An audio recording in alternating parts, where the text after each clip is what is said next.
All right, in this video, we're going to learn how to divide polynomials by monomials.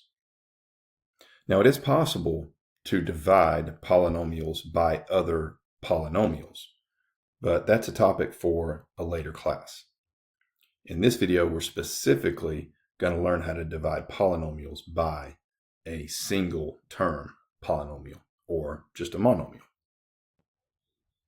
And the way that we're going to do that in this video is we're going to combine two ideas that we already know how to execute.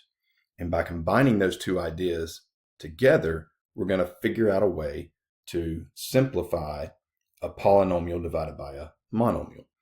The first idea that we're going to use to help us through this is the idea of just simplifying a monomial over a monomial, which we've already done in previous videos. So let's quickly review the process for simplifying a fraction where we have a monomial in the numerator and a monomial in the denominator. So here we have 3p squared q in the numerator over 6p q to the third in the denominator. And we know that when we simplify fractions like this, we can simplify our coefficients with coefficients. So in other words, 3/6 reduces to 1/2.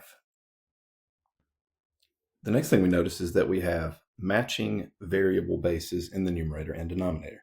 For example, we have p squared over p and q over q to the third. And when we're dividing like bases, we can use the quotient rule, which means that we can just keep our base the same and subtract our exponents, top minus the bottom. And the result of that always goes in the numerator of our fraction. So in the numerator, we'll have p to the 2 minus 1 times q to the 1 minus 3, and that'll all be over 2, which gives us p to the first times q to the negative 2 in the numerator, all of that over 2 in the denominator. Now it's redundant to have a coefficient of 1 in front of our p and our q in the numerator, so we're going to get rid of that. It's also redundant to have a 1 as an exponent for our p factor, so we're going to get rid of that. So we just have p times q to the negative 2 over 2. The last problem that I see that we have to fix here is that the q factor has an exponent of negative 2. We need to make that positive by placing the q in the denominator of the fraction, and when we do that, that turns the negative 2 to a positive 2. So that gives us the final result of p over 2q to the second power. The second idea that we're going to couple with simplifying a monomial over a monomial is that of combining like fractions. Now we all know that if we have something like 1/7 plus 2/7, that because we have a common denominator, we can write that as 1 plus 2 in the numerator over the common denominator of 7. But if that statement is true, that also means that the opposite of that is true. In other words, if 1/7 plus 2/7 is equal to 1 plus 2/7, then 1 plus 2/7 is also equal to 1/7 plus 2/7. And you might be thinking, well, why is this important? The fact that this is true, this statement here, is going to help us simplify polynomials divided by monomials. Because what do we notice we have in this expression here?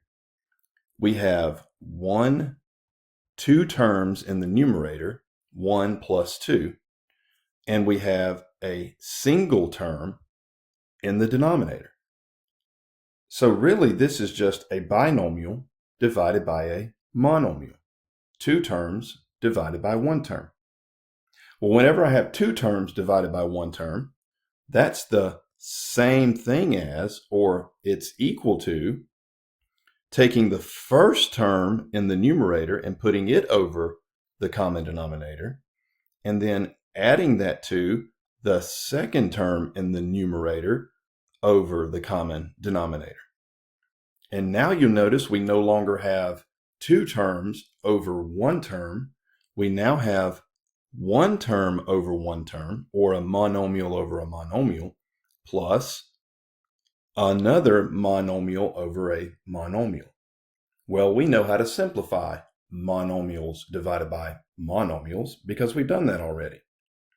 So what we've done here is take an idea that we didn't know how to execute. We've used some things that we've learned in the past and figured out a way to now execute it.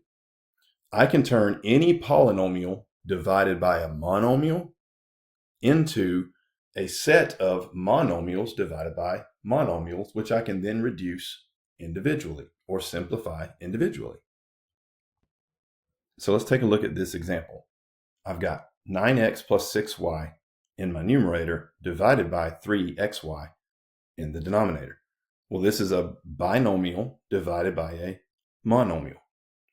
We just learned that I can, I guess the best way to say this is break this single term, this single fraction, into a sum of two fractions. And each of those fractions will have a monomial in the numerator and a monomial in the denominator. So we could say that 9x plus 6y is the same thing as 9x over 3xy plus 6y over 3xy. Now I have two fractions, or the sum of two fractions, that's equivalent to my original fraction, but each of these fractions contains a monomial in the numerator and in the denominator. Now all we have to do is simplify each of these fractions. In the first term, 9 over 3 simplifies into 3 over 1, and x over x divides out, so the first term simplifies into 3 over y. Now let's do the same thing for the second term. 6 over 3 reduces to 2 over 1. The y's divide out because we have y over y. And we just have an x factor remaining in the denominator. So the second term reduces down to 2 over x. So the fully reduced form of this fraction is 3 over y plus 2 over x.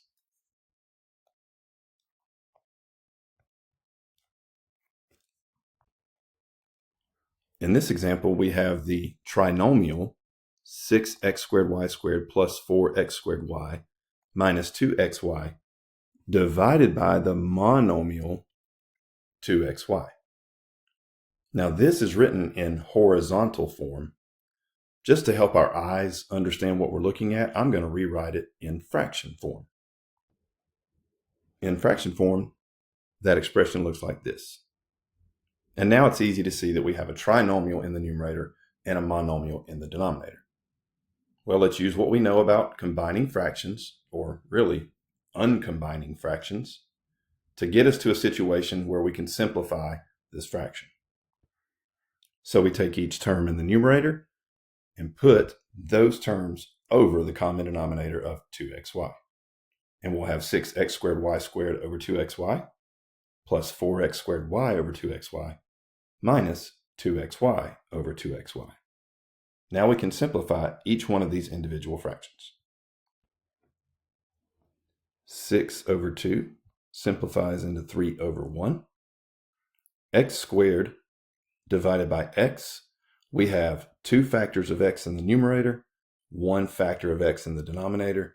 This factor of x will cancel with one of these x's, leaving us with a factor of x in the numerator.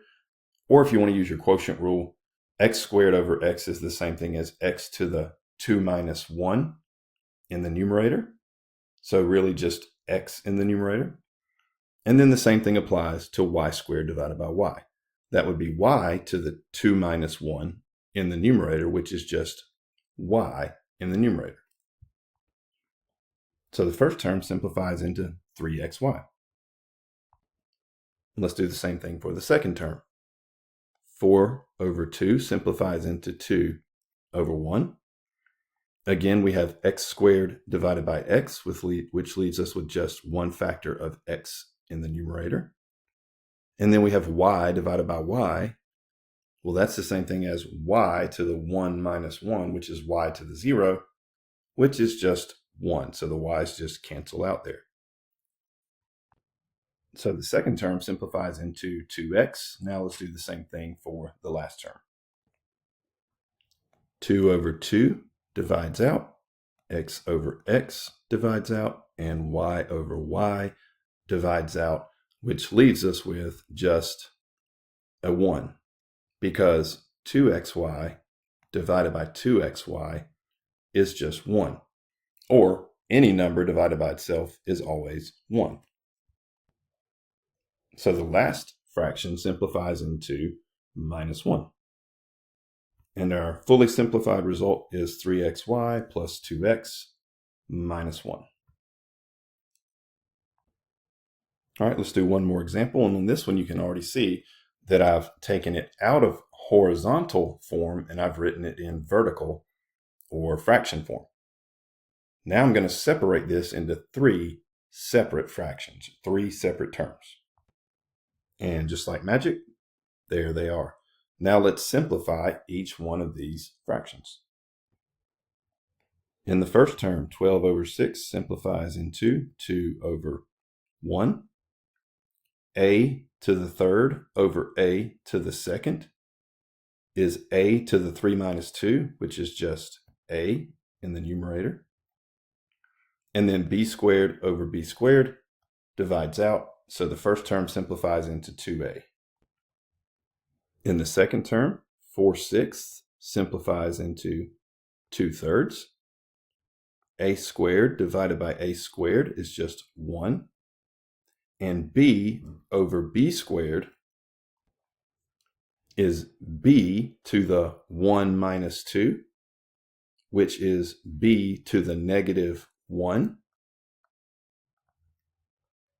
But we know we can't have a negative exponent. So to change that negative 1 into a positive 1, we'll move the factor of b to the denominator. And we'll have 2 over 3b.